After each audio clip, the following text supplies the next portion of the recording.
un point, j'écoute. Combien y en a-t-il? Il y en a une infinité. Regardez bien. Une infinité d'abscisses circulaires pour désigner la position d'un point. Je vous le prouve. Si je dis, par exemple, l'arc AB, je dis aux gens qui me lisent, vous voulez arriver au point B, alors faites ce voyage, faites ce mouvement sur le cercle. Plus pi sur 2, plus 2pi. 2pi représente le cercle entier. Alors faisons ce voyage.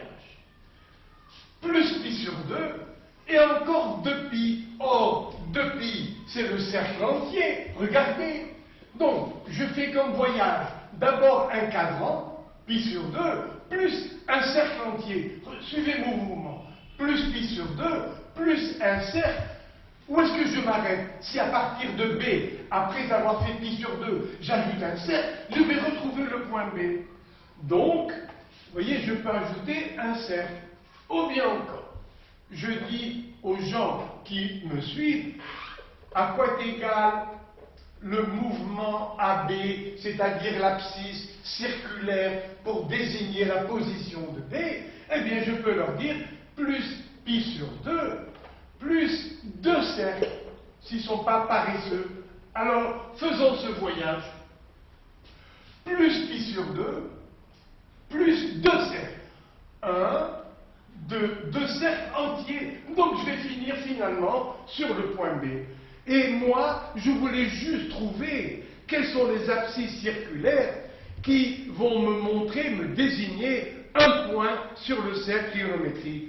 Et vous commencez maintenant à deviner quelle est la formule générale. Alors, vous voyez, à partir de pi sur 2, j'arrive au point B.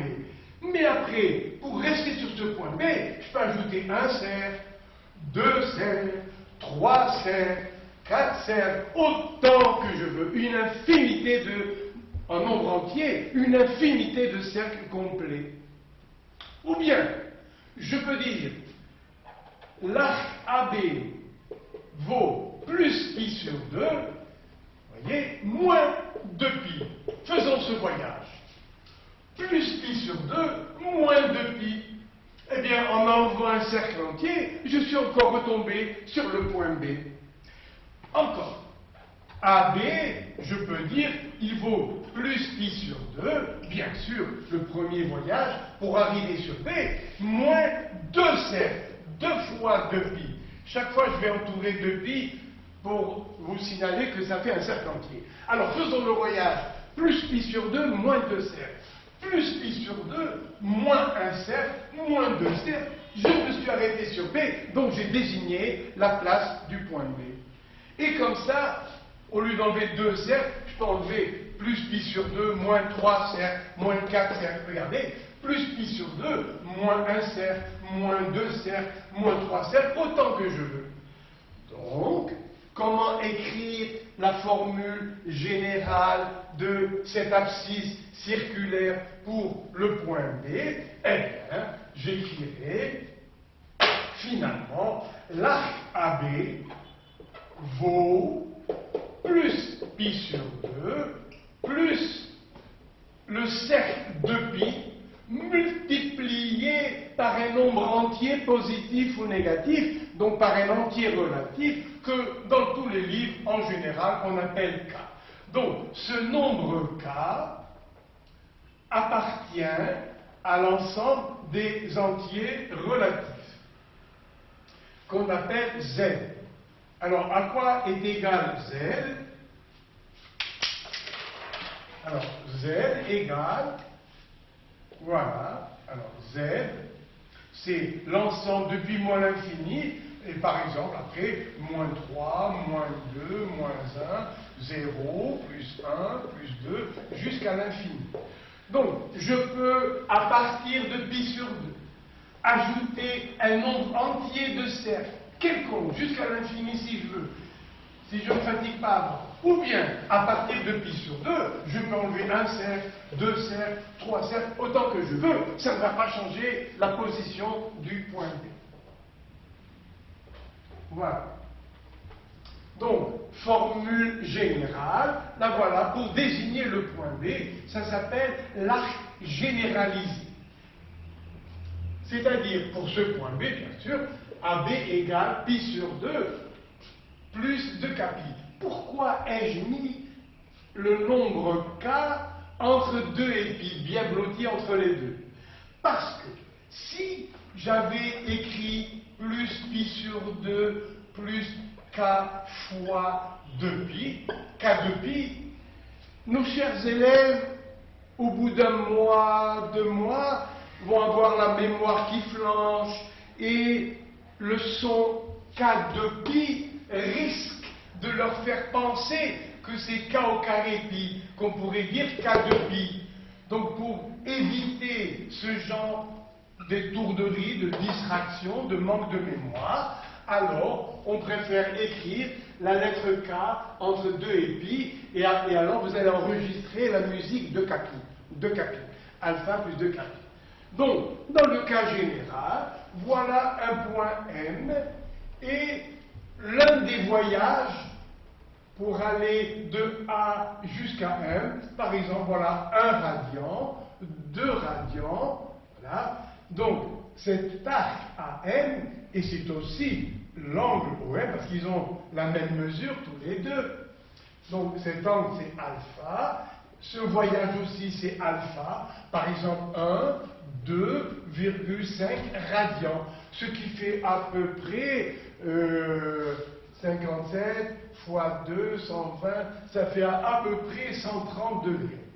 Donc, ou bien je donne la mesure en degrés, bien sûr, on a besoin de ça, parce que quand on doit placer un point N avec l'abscisse circulaire pi sur 5, 3 pi sur 7, au début c'est désagréable. Donc on passe en degrés, une fois qu'on a le degré, grâce au rapporteur, on place le point. Donc, si j'appelle alpha, regardez, ce mouvement qui me donne la position du point N, que ce soit l'arc ou l'angle, comment écrire l'arc généralisé qui va me donner la position de ce point N? Alors j'écrirai AM égale alpha, l'une des mesures, même si on l'a ajouté déjà ou retranché des cercles, plus 2kpi. Voilà ce qu'on appelle l'arc généralisé, qui va situer la position d'un point M sur le cercle. Un exemple.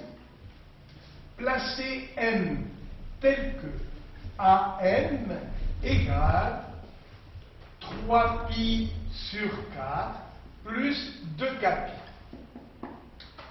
Donc, l'exercice est le suivant. Placez sur un cercle trigonométrique le point M défini par son abscisse circulaire 3pi sur 4 plus 2kpi. 3pi sur 4, moi j'aimerais bien avoir des degrés. Alors, regardez, pi sur 4, c'est 45 degrés. Il faut vous habituer, hein. 45 fois 3, ça fait 135 degrés. Donc, AM égale plus, hein, sous-entendu, 135 degrés plus K fois 360 degrés. Mais ce qui m'intéresse pour l'instant, c'est placer M de la manière la plus facile, c'est-à-dire 135 degrés. Voilà 90, voilà encore 90, la bissectrice, et ça me fait placer le point M. Combien vaut l'arc AM? 135 degrés. Le voilà, avec un plus sous-entendu, donc je me déplace dans le sens positif. 135 degrés. Bon. Et en radian, ça fait chic, ça fait snob. En radian, ça fait 3 pi sur 4. C'est-à-dire pi sur 2 plus pi sur 4. Si vous redisez au même dénominateur, ça vous donne donc 3 pi sur 4. Pi sur 2, c'est 90 degrés, j'arrive là, encore 45, et ça me donne la position de M. Bien. Placez le point P tel que AP égale moins pi sur 3 plus 2kpi. Alors, je n'ai pas beaucoup insisté tout à l'heure, plus 2kpi, ça veut dire, ça va nous donner un seul point, hein, parce qu'on ajoute autant de cercles qu'on veut. Ici aussi, 2kpi. Alors, il suffit de placer, pour k égale 0, il suffit de placer le premier des points, qu'on appelle P0. Pour k égale 0, ça me fait moins pi sur 3. Alors, pi sur 3, c'est 60 degrés. Avec le signe moins 60. Voilà, je tourne et c'est à peu près ici. Donc, voilà où est le point P. En parenthèse, je mets moins 60 degrés. Mais ça fait chic de mettre moins pi sur 3. Après, si k vaut 1, 2, 3, alors, je fais d'abord moins pi sur 3. Donc, même cet angle, lui aussi, à la même mesure, je vous l'ai dit le cours précédent, l'angle et l'arc se définissent avec la même unité.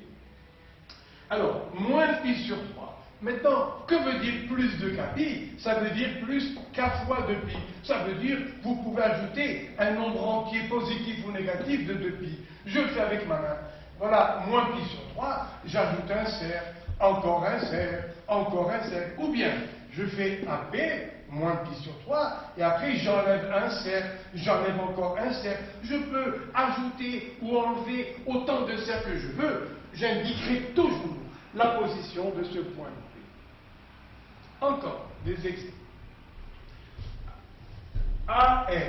Placez R tel que AR a pour mesure pi sur 6 plus kpi.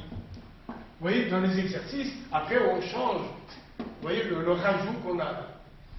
Bien. Alors, voilà comment on procède. Je dis, si k égale 0, parce que dans notre tête, k prend toutes les valeurs des entiers relatifs. Doucement, doucement, on va commencer par k égale 0. Alors, si k égale 0, le point R est à la position qu'on appelle R0, pour rappeler que k égale 0, égale pi sur 6, c'est-à-dire entre nous, plus pi sur 6, et c'est-à-dire aussi plus 30 degrés. Bien. Alors, pour k égale 0, le point R cherché est au point R0 avec comme mouvement plus pi sur 6 plus 30 degrés. Bon, eh bien, à peu près ça, voilà. Donc, voici R0 avec, en degrés, cette mesure positive 30 degrés mesurée au rapporteur sur votre cahier. Ou bien, en radians, ça fait pi sur 6, radians. Pi, je l'ai dit tout à l'heure, c'est 3,14. Divisé par 6, ça fait à peu près un demi. Donc, vous voyez, cet arc fait à peu près un demi-radian. Un radian, c'est 57 degrés. Va à peu près jusqu'à 57 degrés. Voilà, un radian. Un demi-radian, ben, on est là à peu près. Donc, ici, cet angle a la même mesure que l'arc, c'est-à-dire 30 degrés ou pi sur 6. Et après, ça change un peu de tout à l'heure. Si k vaut 1, alors le point R est dans la position R1, définie par l'abscisse circulaire. Je remplace k par 1. Ça me fait pi sur 6 plus pi. Tiens, pi, c'est 180 degrés, c'est le demi-cercle. Donc, je prends le point diamétralement opposé, et c'est lui le point R1. Faisons la preuve. Faisons le voyage indiqué. Le voilà. Plus pi sur 6, plus un demi-cercle pi. Et donc j'aboutis au point R1. Et maintenant, je suis curieux, tous les scientifiques sont des curieux. Si k vaut 2, le point R occupe la position R2. Cherchons-la. Si k vaut 2, ça fait pi sur 6 plus 2pi. 2pi, ouais, c'est le tour complet, c'est un cercle complet. Donc, je vais obéir. Je vais faire le mouvement pi sur 6 dans le sens positif et le mouvement plus de pi, un cercle dans le sens positif. En voyage, ça fait pi sur 6 plus 2pi. Mais alors, je suis retombé sur R0. Et si k égale 3, allez, à quoi est égal? À R.